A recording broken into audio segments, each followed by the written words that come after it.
Om Swastiastu. Saya Mandiri Gita Tiara Putri dari kelas 4 D reguler dengan nomor pokok mahasiswa 1904742010163 dengan nomor absen 31.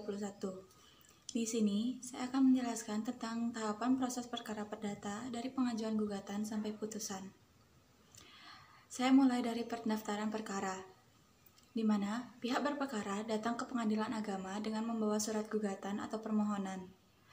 Pihak berperkara menghadap petugas meja pertama dan menyerahkan surat gugatan atau permohonan minimal 6 rangkat beserta fotokopi kutipan akte nikah yang telah ditempeli materai dan cap pos, beserta fotokopi KTP untuk perkara perceraian. Petugas meja pertama dapat memberikan penjelasan yang dianggap perlu berkenan dengan perkara yang diajukan menaksir panjar biaya perkara yang kemudian ditulis dalam surat kuasa untuk membayar atau SKUM. Pihak berperkara membayar panjar biaya perkara ke bank yang ditunjukkan besarnya sesuai dengan jumlah yang tertera pada surat kuasa untuk membayar. Pemegang kas atau kasir menandatangani surat kuasa untuk membayar dan membubuhkan nomor urut perkara dan tanggal penerimaan perkara dalam surat kuasa untuk membayar. Kemudian, menyerahkan tindakan pertama surat kuasa untuk membayar yang telah dicap lunas dan surat gugatan atau permohonan kepada pihak berperkara. Dan ketahapan penanganan perkara di persidangan.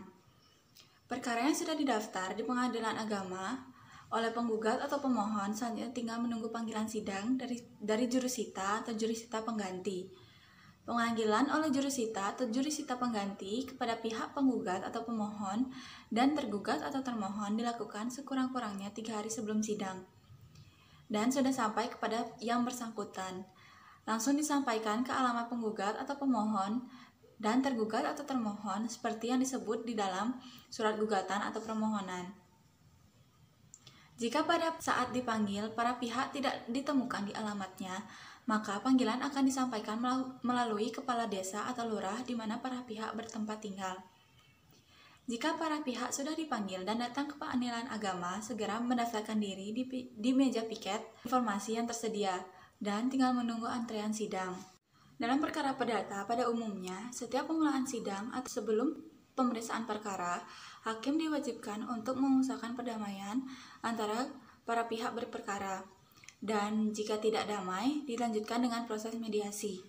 Di dalam proses mediasi ini, para pihak diperbolehkan menggunakan hakim mediator yang tersedia di pengadilan agama tanpa dipungut biaya, kecuali para pihak menggunakan mediator dari luar yang sudah mempunyai sertifikat.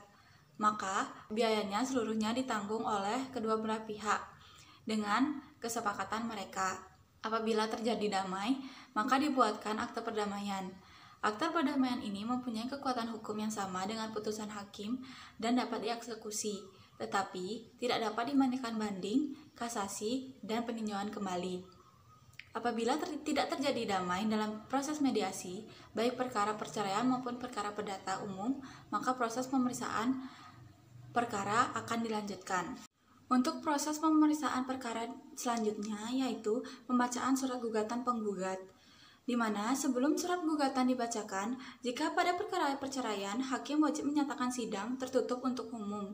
Sementara untuk para perkara perdata umum, sidangnya selalu terbuka. Surat gugatan penggugat yang diajukan kepada pengadilan agama itu dibacakan oleh penggugat sendiri atau salah seorang majelis hakim. Dan sebelum diberikan kesempatan oleh majelis hakim kepada tergugat untuk memberikan tanggapan atau jawabannya, pihak penggugat punya hak untuk mengubah, mencabut, atau mempertahankan isi dari surat gugatannya tersebut. Apabila penggugat menyatakan tetap tidak ada perubahan dan tambahan dalam gugatannya itu, kemudian persidangan dilanjutkan ke tahap berikutnya. Tahap berikutnya adalah jawaban tergugat. Setelah gugatan dibacakan, kemudian tergugat diberi kesempatan untuk mengajukan jawabannya, baik ketika sidang hari itu juga atau sidang berikutnya. Jawaban tergugat dilakukan secara tertulis atau lisan. Pada tahap jawaban ini, tergugat dapat pula mengajukan eksepsi atau rekompensi atau gugatan balik. Dan pihak penggugat tidak perlu membayar pajak biaya perkara. Selanjutnya yaitu replik tergugat. Setelah tergugat menyampaikan jawabannya, kemudian si penggugat diberikan kesempatan untuk menanggapinya sesuai dengan pendapat penggugat. Pada tahap ini, mungkin penggugat tetap mempertahankan gugatannya atau bisa pula merubah sikap dengan membenarkan jawaban atau bantahan tergugat. Tahap berikutnya yaitu duplik tergugat. Setelah penggugat menyampaikan repliknya, kemudian ketergugat diberi kesempatan untuk menanggapi atau menyampaikan dupliknya. Dalam tahap ini dapat diulang-ulangi sampai ada titik temu antara penggugat dan tergugat. Apabila acara jawab-menjawab dianggap cukup oleh hakim dan masih ada hal-hal yang tidak disepakati oleh kedua belah pihak, maka hal ini dilanjutkan dengan acara pembuktian.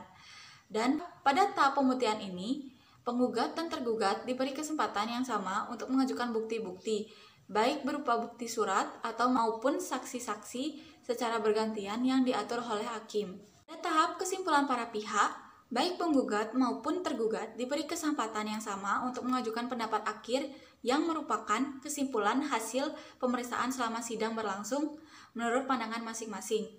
Kesimpulan yang disampaikan ini dapat berupa lisan dan dapat pula secara tertulis. Tahap selanjutnya yaitu musyawarah majelis hakim. Rapat pemusyawaratan majelis hakim ini bersifat rahasia yang tercantum dalam pasal 19 ayat 3 Undang-Undang Nomor 4 Tahun 2004. Dalam rapat pemusyawaratan majelis hakim, semua hakim menyampaikan pertimbangannya atau pendapatnya baik secara lisan maupun tertulis. Jika terdapat perbedaan pendapat, maka diambil suara terbanyak dan pendapat yang berbeda tersebut dapat dimuat dalam putusan atau dissenting opinion. Tahap selanjutnya yaitu tahap paling terakhir, yaitu putusan hakim. Setelah selesai musyawarah majelis hakim sesuai dengan jadwal sidang, pada tahap ini dibacakan putusan majelis hakim. Setelah dibacakan putusan tersebut, penggugat dan tergugat berhak mengajukan upaya hukum banding dalam tenggang waktu 14 hari setelah putusan diucapkan.